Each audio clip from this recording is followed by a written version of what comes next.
Handang-handa na ang mga Pinoy sa global scene. Yes. Parang it's a crossover of different creative minds. So from fashion to art to dance and other stuff. So dito po yung parang celebration and fusion ng lahat ng siguro po ng lahat ng interests ng bawat isa dito. And nakakatuwa po na nagsasama-sama yung mga ganitong tao para sa isang goal and passion na magpasaya and syempre maka-inspire.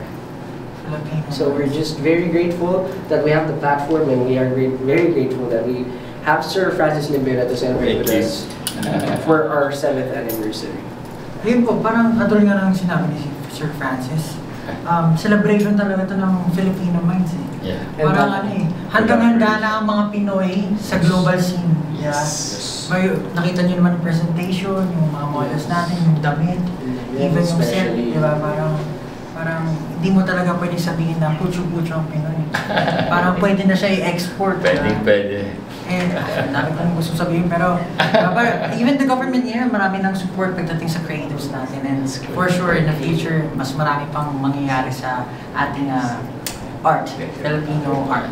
Looking at how, working with the boys right now, nakita ko how they respect yung kanilang how they do things. It's such inspiring thing for me. Na parang may kanya-kanya silang style, may kanya-kanya silang identity. And that alone inspires me to do what I want to do.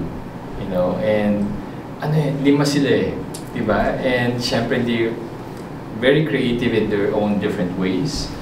And they have their own identity. You inspire us also. Thank you very much.